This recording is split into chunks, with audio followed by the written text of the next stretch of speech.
Notre texte, c'est 1 Corinthiens 1, verset 23 jusqu'au verset 24. Nous pouvons commencer à partir du verset 21.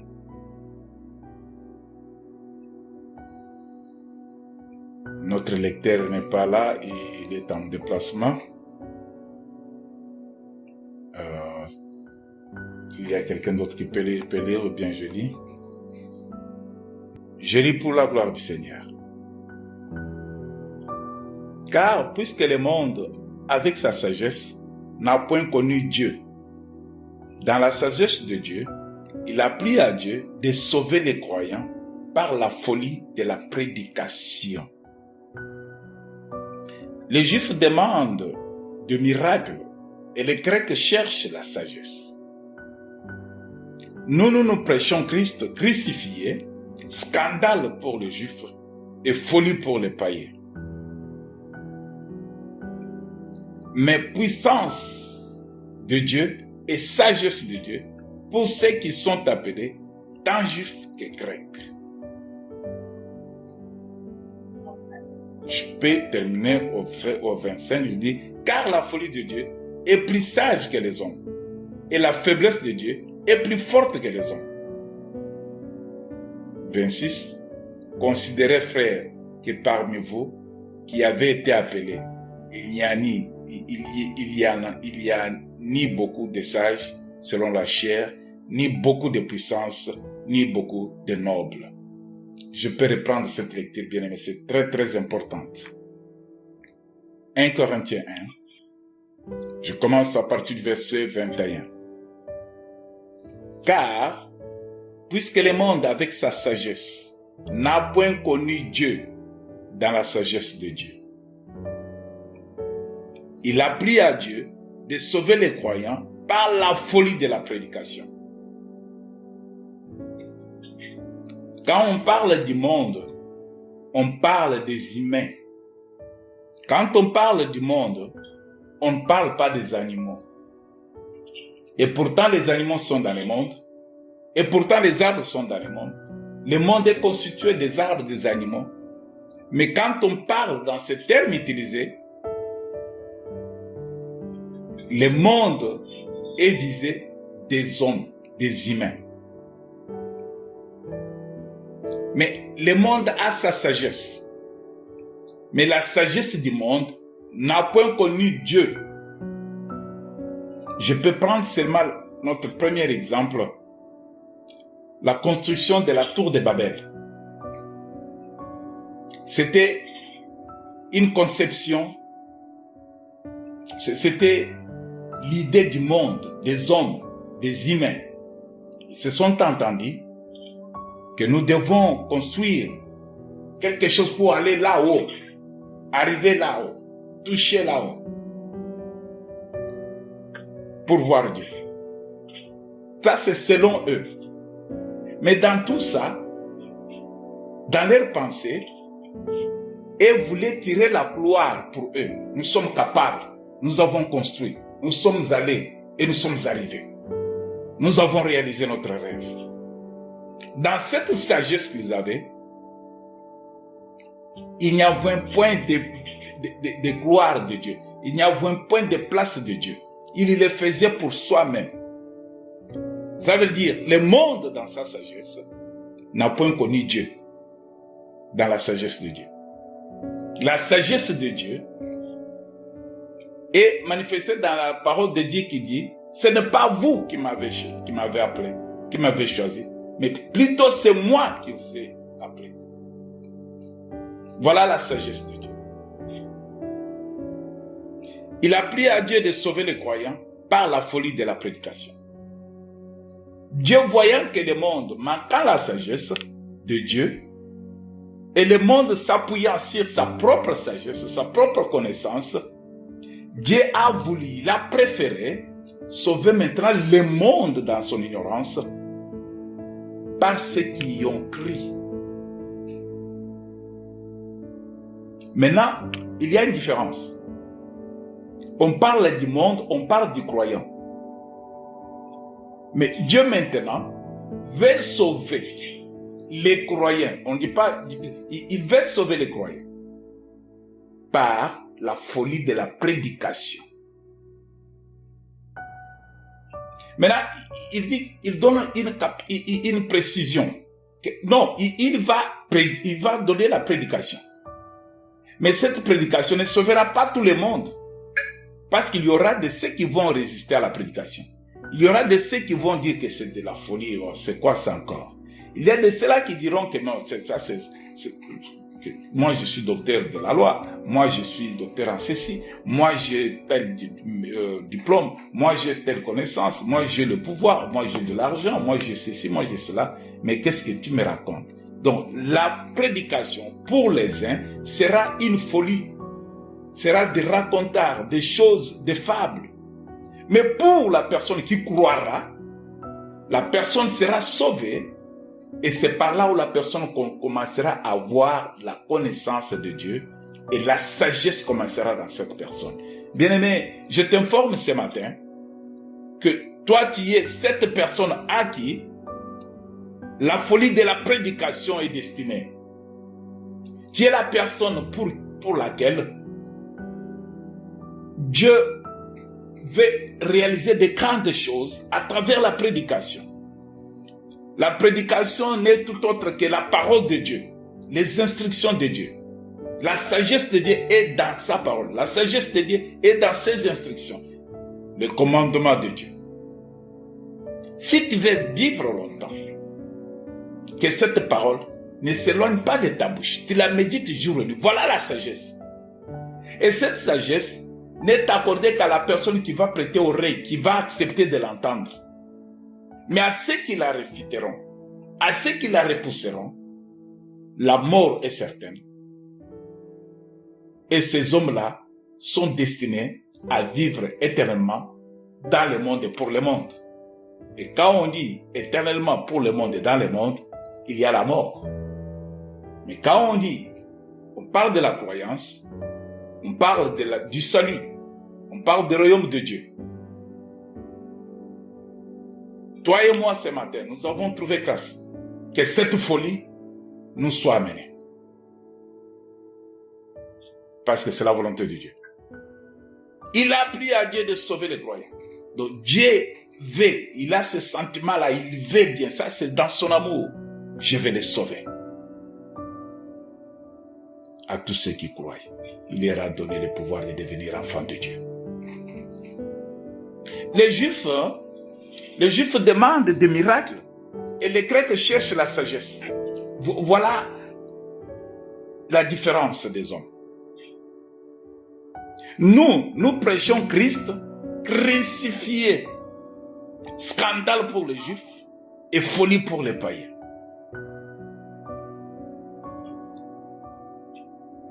Pour les Juifs, ils voient que Jésus crucifié, ça c'est du bobard, c'est des histoires racontées, c'est des choses. Mais pour ceux qui croient à la folie de la prédication, ils croient à cet événement, que Jésus a été arrêté, Jésus a été jugé, il a été bâti, déshabillé, humilié, et il a été condamné. Condamné, pas pour rester en prison, mais condamné à la mort. C'est un grand problème. Jésus condamné à la mort.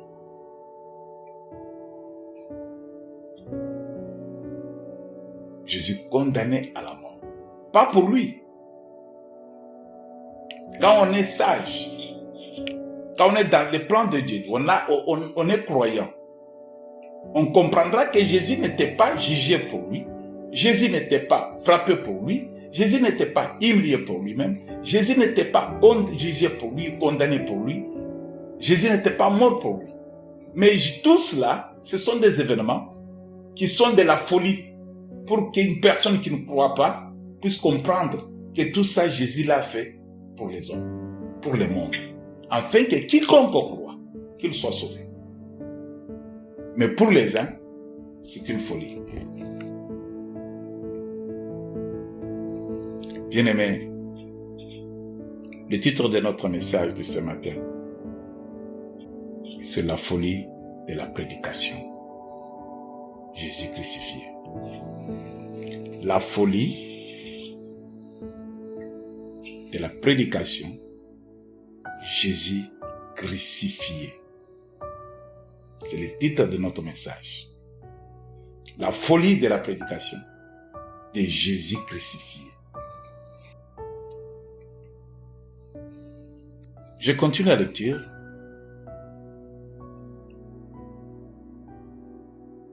Les Juifs demandent des miracles et les Grecs cherchent la sagesse. Nous prêchons Christ crucifié. Scandale pour les Juifs et folie pour les païens. Mais puissance de Dieu et sagesse de Dieu pour ceux qui sont appelés, tant Juifs que Grecs. Car la folie de Dieu est plus sage que les hommes, et la faiblesse de Dieu est plus forte que les hommes. Considérez, frères, que parmi vous, qui avez été appelés, il n'y a ni beaucoup de sages selon la chair, ni beaucoup de puissance, ni beaucoup de nobles. Mais Dieu a choisi les choses folles du monde pour confondre les sages. Dieu a choisi les choses faibles du monde pour confondre les fortes. Je m'arrête par là, c'est notre lecture. Alors dans ceci, nous allons découvrir quelque chose ce matin. On peut se poser des questions dans cette folie. Dans cette folie. Dans la folie où les hommes, le monde, ceux qui se disent supérieurs par rapport aux autres, ceux qui se disent, qui se voient sages, plus que les autres. Et quand on leur parle de la parole de Dieu, ils cherchent à voir les miracles pour croire. Non. Jésus va dire à sa famille quelque chose. Mais lui, et la famille lui pose la question, mais il faut nous montrer par le miracle.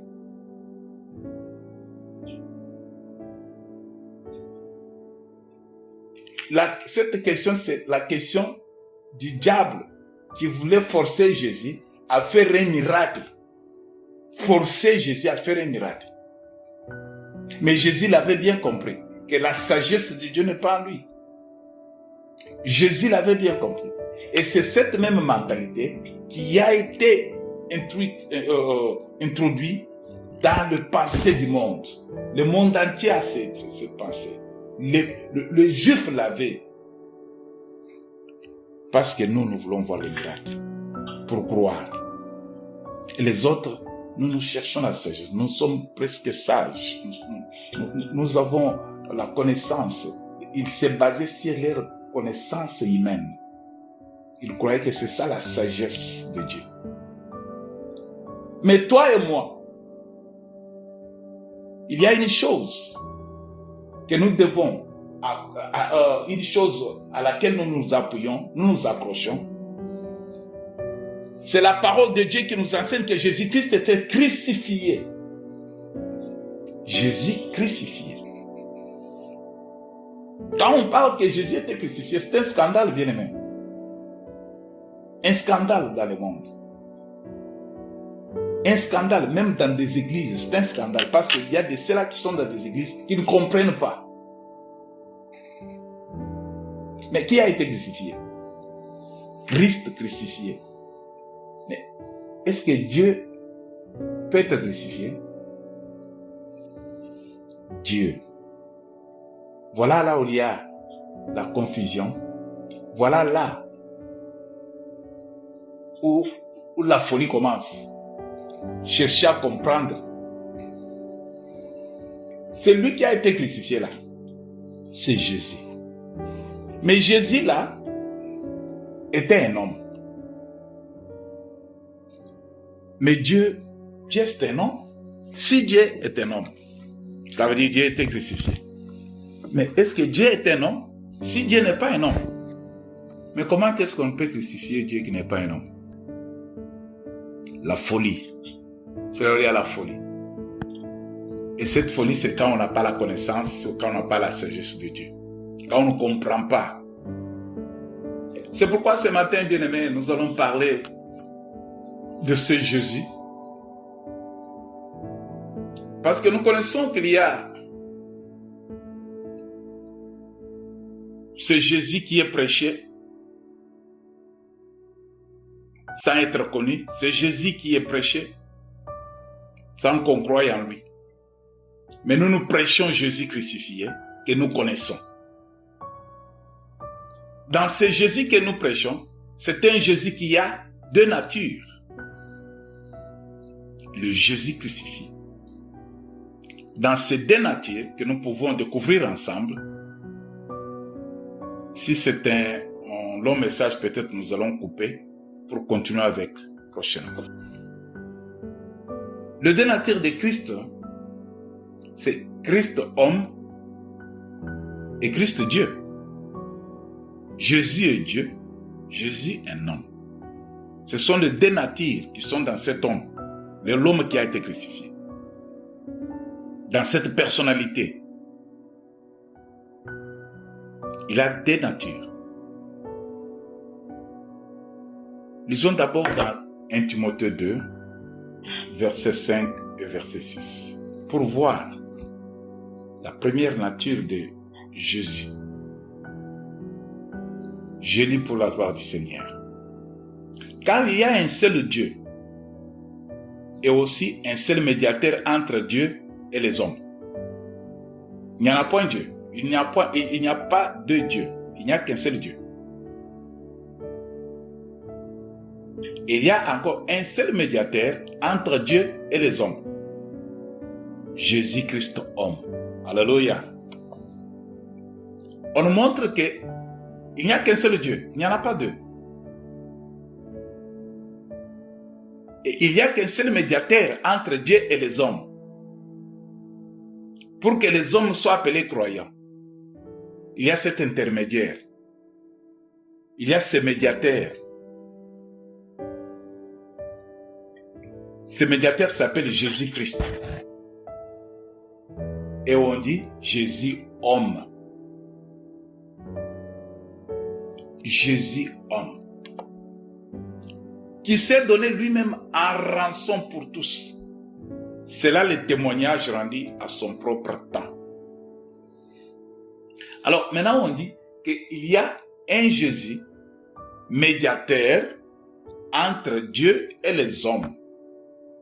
Pour qu'il y ait une relation, pour qu'il y ait une compréhension, il fallait que les ponts soient entre les deux. L'homme, ce que nous appelons le monde, et Dieu. Alors, le médiateur s'appelle Jésus-Christ. Et on précise bien que Jésus, homme. Jésus, homme. C'est pas moi qui l'ai dit, c'est écrit dans la Bible. Jésus-Christ, homme. Et c'est Jésus-Christ, homme, il s'est donné.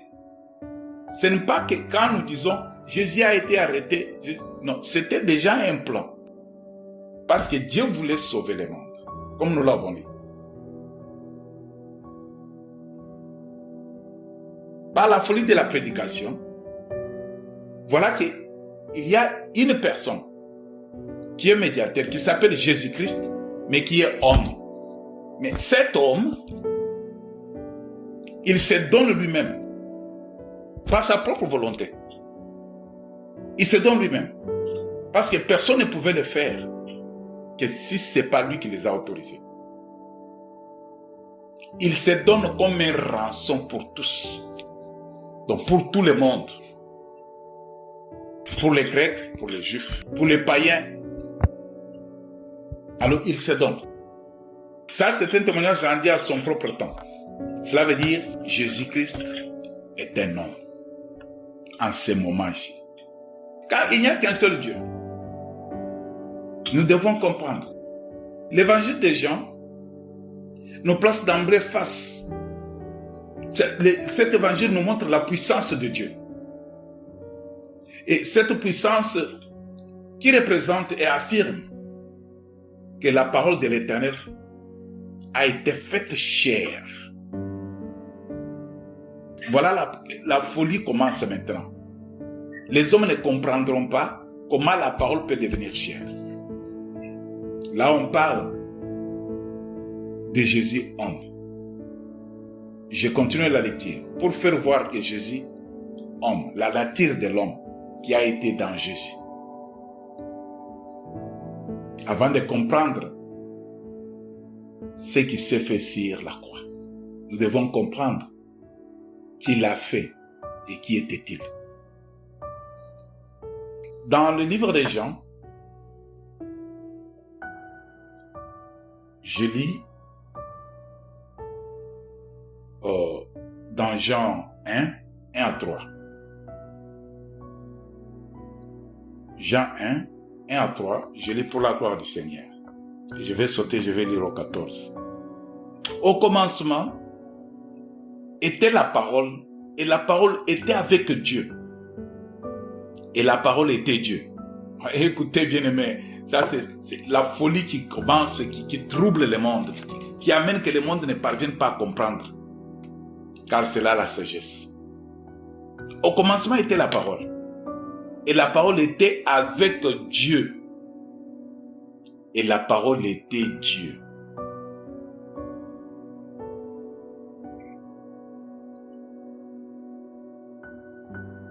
Elle était au commencement avec Dieu. Toutes choses ont été faites par elle. Et rien de ce qui a été fait n'a été fait sans elle. Jésus homme.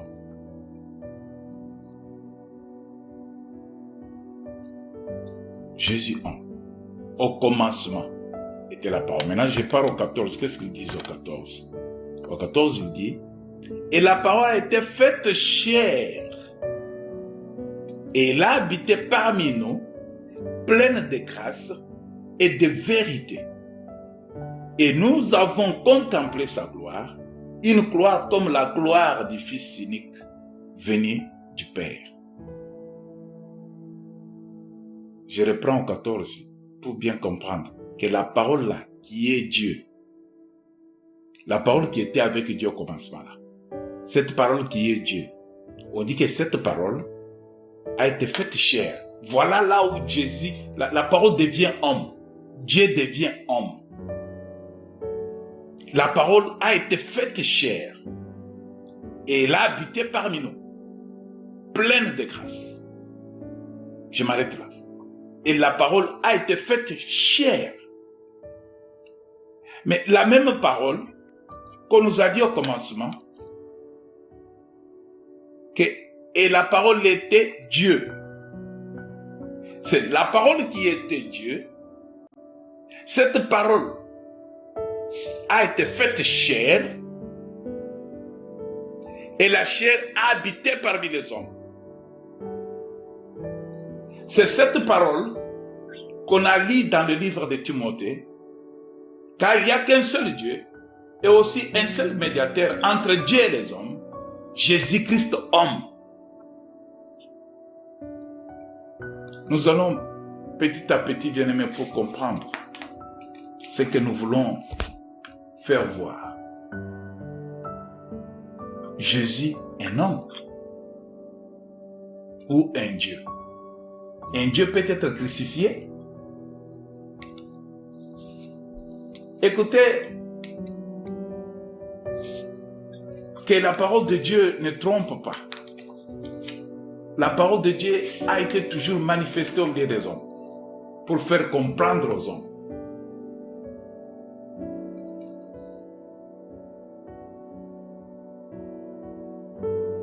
Je veux un peu faire voir encore que Jésus est un homme.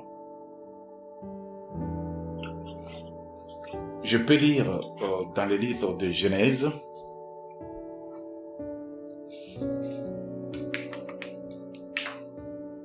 Genèse 1, 1 à 2. Je vais lire pour faire voir que Jésus est homme. Genèse 1. Excuse. Livre de Genèse, chapitre 1er, verset 1er jusqu'au verset 2. J'ai lu au nom de Dieu. Au commencement, Dieu créa les cieux et la terre. La terre était informe et vide. Il y avait des ténèbres à la surface de l'abîme. Et l'Esprit de Dieu se mouvait au-dessus des eaux. Au commencement, Dieu créa le ciel et la terre. La terre est informe. Mais comment Dieu a créé la terre, ça se trouve dans 1 Jean, dans le livre de Jean. La terre qui n'avait rien. Mais c'est Dieu qui l'a créé. Il a créé par quoi? Par sa parole. Et la parole, nous l'avons vu là, que la parole là, qui est Dieu. Et cette parole avait pris chair. Et cette parole est habitée au milieu des hommes. Car un enfant nous est né. Ça c'est Esaïe qui dit. Car un enfant nous est né.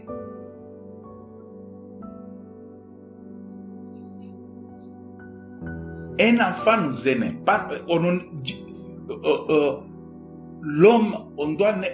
L'homme est né. Tous nous sommes nés par des parents biologiques, physiques.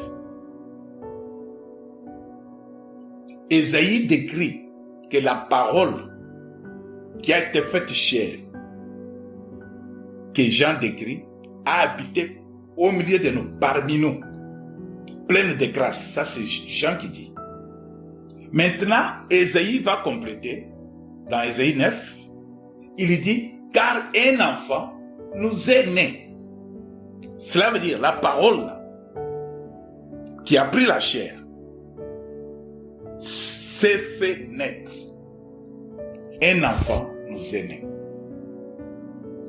Jésus, un homme. Jésus est un homme, mais Dieu n'est pas un homme. Dieu est esprit. L'esprit de Dieu, on ne dit pas un homme était au commencement, mais on dit que l'esprit de Dieu au commencement, c'est l'esprit de Dieu qui était, qui sillonnait, qui couvrait l'espace qui était. Il y avait l'esprit de Dieu. C'est Dieu qui était. Cela veut dire, pas Dieu un homme, mais Dieu esprit. C'est Dieu esprit qui sillonnait par son esprit. Là où il n'y avait rien, dans le vide, l'esprit de Dieu. Et par la parole de Dieu, Dieu commence à créer. Dieu n'est pas un homme, mais Dieu c'est un esprit. Si on te pose la question aujourd'hui, montre-moi Dieu, tu ne montreras pas Dieu. Montre-moi Dieu. Il y a nos bien-aimés qui font des images, des hommes. Au temps de Christ, il n'y avait point de photos. Mais l'imagination de l'homme peut décrire. Je vais faire l'image. À cette image qui représente Jésus. Ce qui n'est pas vrai. L'homme a voulu seulement donner l'image qu'il y a eu un homme qui s'appelait Jésus. Mais cet homme a existé bel et bien. Cet homme a été né au milieu des hommes. Cet homme a vécu sur la terre. Cet homme a eu faim, il a eu soif. Tout ce que les hommes, les humains ont. Souvenez-vous qu'il est parti un jour, il a eu faim. Il se trouve devant un arbre. Il dit, bon, je dois chercher des fruits. Il ne trouvant point de fruits à cet arbre, il a maudit l'arbre. Pourquoi? Parce qu'il avait faim. En tant qu'humain, qui avait le corps corps humain. Le corps humain qui déclare à manger, qui déclare à boire. Quand il a jeûné, il a eu soif. Il a eu faim. Quand on l'a cloué sur la croix, il a eu soif, il a demandé à boire. On lui a donné du vinaigre en tant qu'homme, dans la chair humaine. Ça, c'est la première nature de Jésus-Christ, homme. Je voulais faire voir cette nature que nous devons comprendre. En tant qu'homme, Jésus dormait. Dieu ne dort pas, la Bible nous dit. Le Seigneur ne dort ni ne sommeille. Mais dans la barque avec les disciples, l'homme Jésus était endormi. Quand il dormait, le vent soufflait. La barque a commencé à s'enfoncer. Les disciples sont allés le réveiller en tant qu'homme. Il dormait. Ça, c'est Jésus homme, dans la nature de l'homme.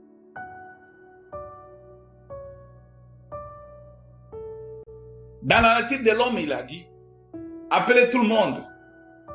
Il les a enseignés. Et puis il y a l'idée qu'ils ont faim. Cherchons-les à manger en tant qu'homme. La nature de l'homme, à cet homme Jésus-Christ, qui a vécu au milieu de nous, plein de grâce, nous convainc que l'homme, la parole, qui est la folie des hommes, a été au milieu de nous et a été crucifié.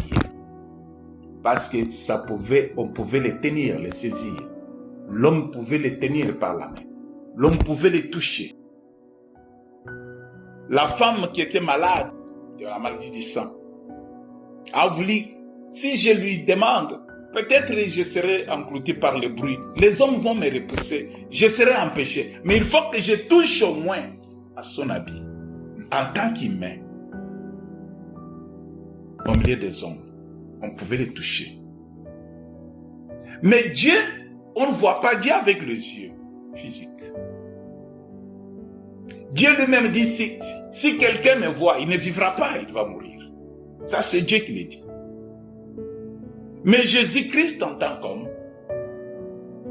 et c'est Jésus, homme et Dieu, c'est là où il y a la folie que nous devons comprendre. Dans cette nature de l'homme, je crois que je me suis fait comprendre que Jésus était un homme. Mais j'aimerais un peu voir Jésus qui est un homme, en même temps il est Dieu. Parlons un peu de Dieu. Jésus est Dieu. Jésus est Dieu. Quand je lis dans le livre de Matthieu 1, 23, je prends Matthieu, chapitre 1er,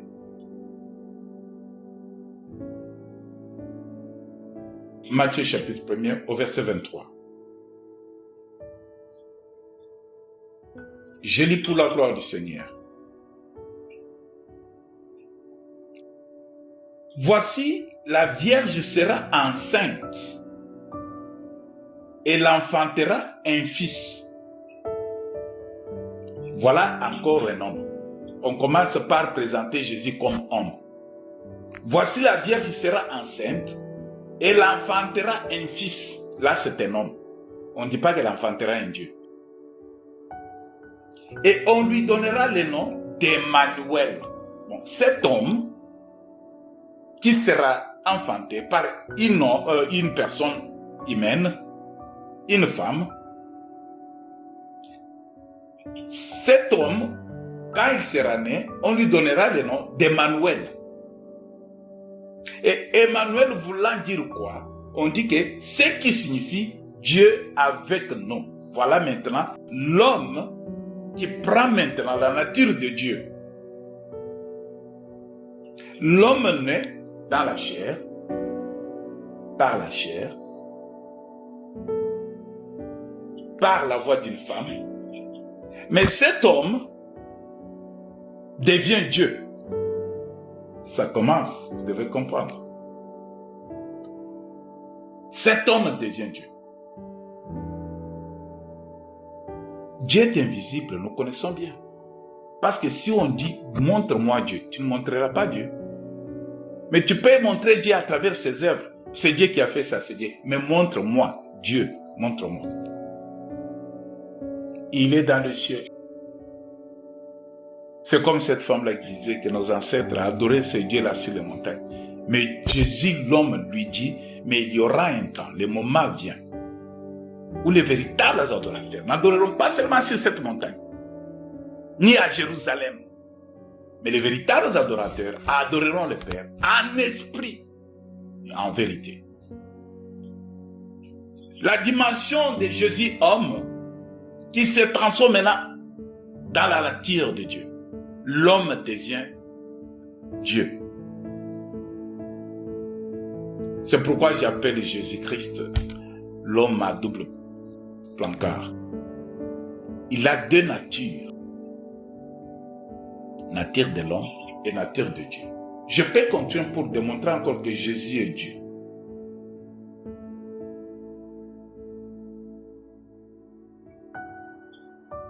Je peux lire Jean 4, 24. Jean 4, 24.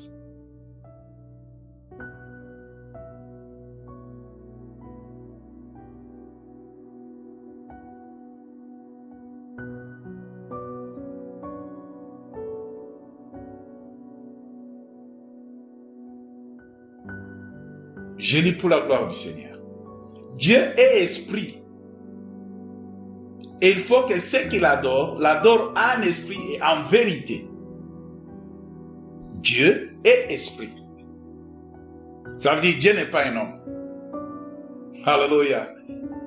Dieu n'est pas un homme. Dieu est esprit. Et il faut que ceux qui l'adorent en esprit et en vérité. Mais voilà que nous avions vu que le Fils qui est né, on l'appellera Emmanuel. Ce qui signifie Dieu est avec nous.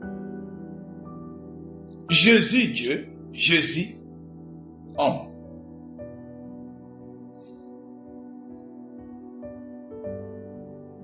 Jésus Dieu, Jésus homme. Je lis encore Colossiens 1, parce que nous devons avoir des précisions. C'est dans cette folie. Je lis Colossiens 1, 15 à 16.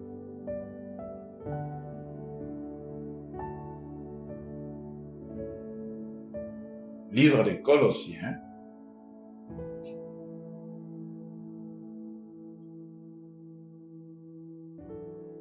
Colossiens 15. Colossiens 1, je vous l'ai dit. Colossiens 1, 15 à 16. Je lis pour la gloire de Dieu. Laisse-moi commencer avec 12. Rendez grâce au Père. Voilà dans la folie là. La folie que nous comprenons. Par la prédication. Rendez grâce au Père qui vous a rendu capable d'avoir part à l'héritage des saints dans la lumière. Qui nous a délivrés de la puissance des ténèbres et nous a transportés dans le royaume du Fils de son amour. Donc, c'est à travers l'homme. Maintenant, Dieu, la folie là qui est démontrée, que nous devons rendre grâce à Dieu. Nous devons dire merci à Dieu. Nous devons être très reconnaissants à Dieu. Parce qu'il nous a rendus capables. Dans la folie là, lui nous fait comprendre. Pas comme le monde, mais en tant que croyants. Il nous fait comprendre dans cette grâce que nous prenons part à l'héritage des saints dans la lumière. N'oubliez pas que Jésus s'est présenté quelque part qu'il est la lumière du monde. Alors nous avons l'héritage, nous avons part à l'héritage céleste à travers la lumière, qui est la parole. La parole qui est l'occasion de scandale. Qui nous a délivrés de la puissance. C'est cette parole-là qui s'est faite chair, le Fils qui est né, nous a délivrés de la puissance des ténèbres et nous a transportés dans le royaume du Fils de son amour. Et qui nous a, en qui nous avons la rédemption, la rémission des péchés. C'est à travers ces fils-là, en tant qu'homme. Écoutez bien aimé, à travers cet homme, le Fils qui est né, la parole qui s'est faite chair. C'est à travers cette parole qui amène le scandale. À travers cette parole qui est la folie, qui amène la folie, en qui nous avons la rédemption. À travers cette parole, nous avons trouvé la rédemption et la rémission de nos péchés.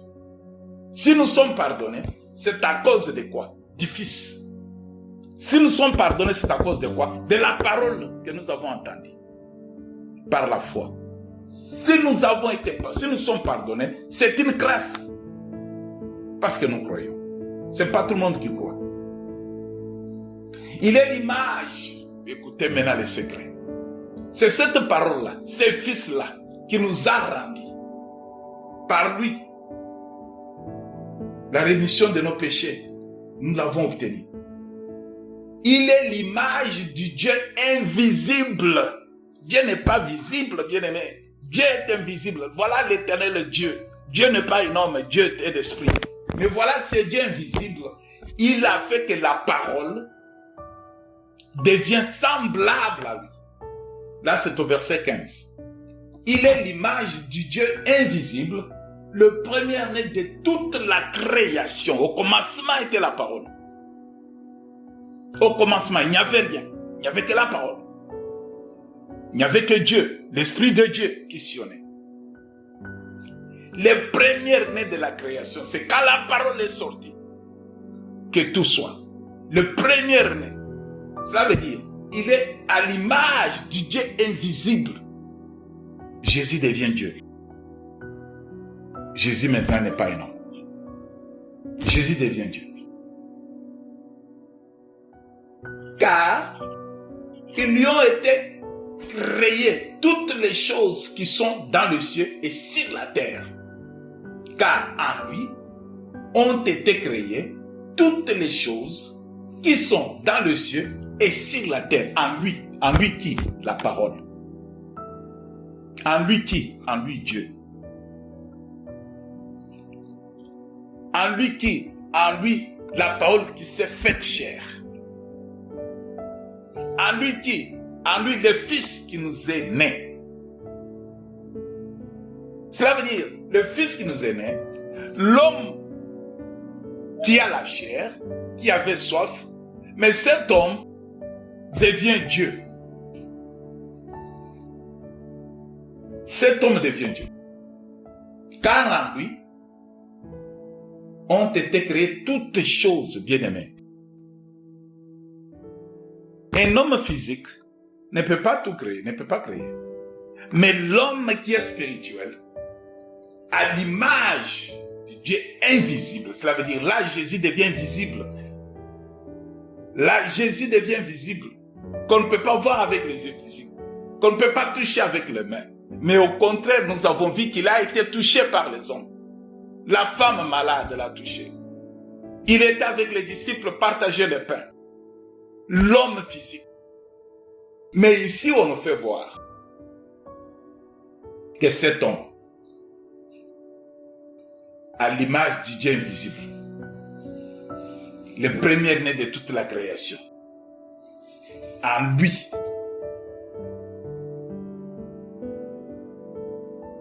car en lui ont été créées toutes les choses qui sont dans le ciel et sur la terre. Bien-aimé, pourquoi ne pas croire à cette parole? Pourquoi ne pas croire en ce Dieu? Parce que c'est en lui, Jésus, que toutes les choses ont été créées. Dans le ciel. Ce que tu vois dans le ciel, ce que tu ne vois pas dans le ciel, c'est créé par lui, à travers lui. Visible et invisible. Trône, dignité, domination, autorité, tout a été créé par lui et pour lui. Mais qu'est-ce que nous pouvons manquer? Nous, c'est la folie là maintenant. En croyant ces choses, En croyant cette parole, en croyant ces écrits, nous croyons que nous sommes capables de recevoir le trône, la dignité, la domination, l'autorité. Tout a été créé par lui et pour lui. Mais pourquoi ne pas croire à ce Dieu? Je vais terminer.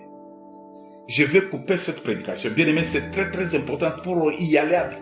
Allons avec ça jusqu'à la fin. Et vous comprendrez qui a été crucifié. On peut crucifier Dieu, mais Jésus a été crucifié. C'est une folie. Nous devons découvrir quelque chose de très très important. À cause du temps. Mais je vais terminer par donner l'exemple encore, pour faire voir encore. Je vais lire Jean 20, 28 à 29. Jean 20, 28 à 29. Je lis pour la gloire du Seigneur. Thomas, je peux commencer à partir du verset...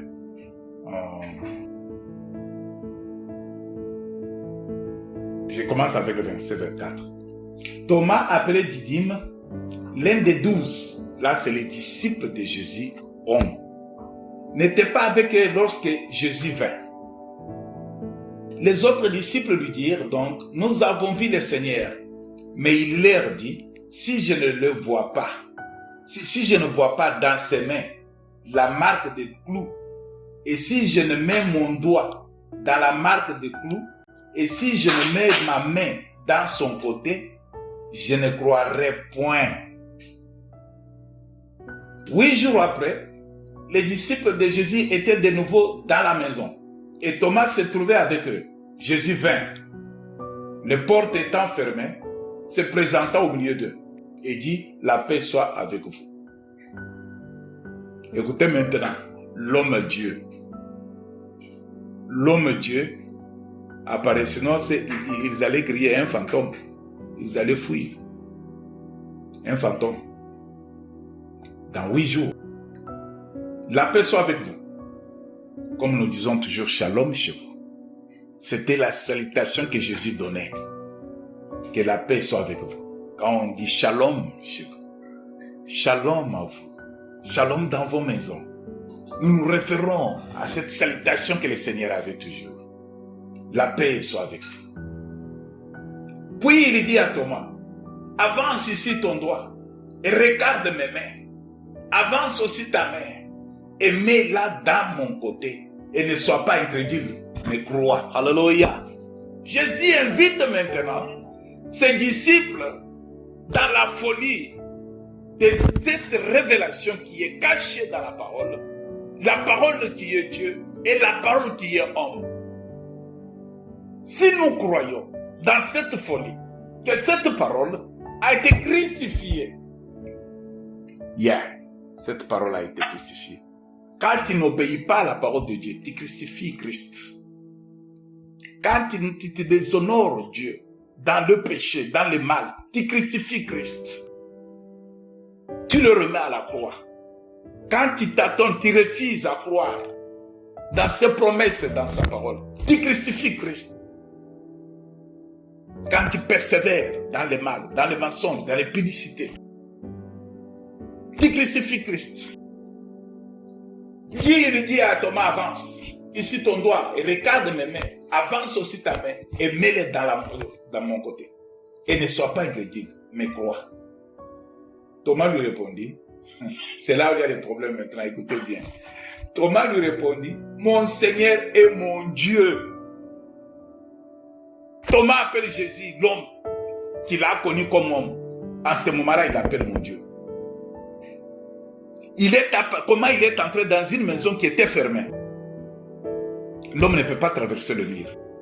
L'homme doit entrer par la porte. Mais la maison était fermée.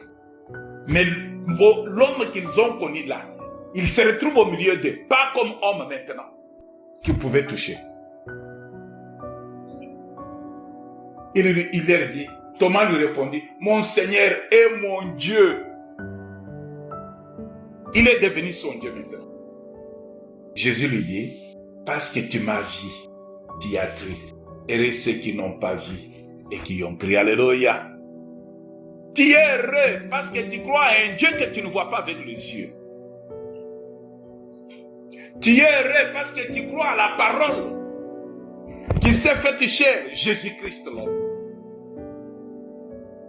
Tu es heureux, bien-aimé, parce que tout ce qui a été promis sont à toi. Dieu est esprit. Il faut que ceux qui l'adorent en esprit et en vérité. Je veux m'arrêter là-bas pour aujourd'hui. Pour dire qu'il y a une relation entre la parole chair, la parole Dieu et la parole chair. Pour terminer, dans cette relation, c'est dans le livre des Jean toujours. Dans le livre des Jean, Jean 1,4. Je commence avec toi. 4, c'est ça. Toutes choses ont été faites par elle, et rien de ce qui a été fait n'a été fait sans elle. En elle était la vie. Et la vie était la lumière des hommes. Alléluia. Maintenant, ça c'est la connexion, la relation entre l'homme et l'esprit. Que le Seigneur vous bénisse. Je m'arrête pour ne pas abuser de votre temps, mais c'est quelque chose que nous avons commencé qui est très bon, parce que nous allons découvrir qui a été crucifié.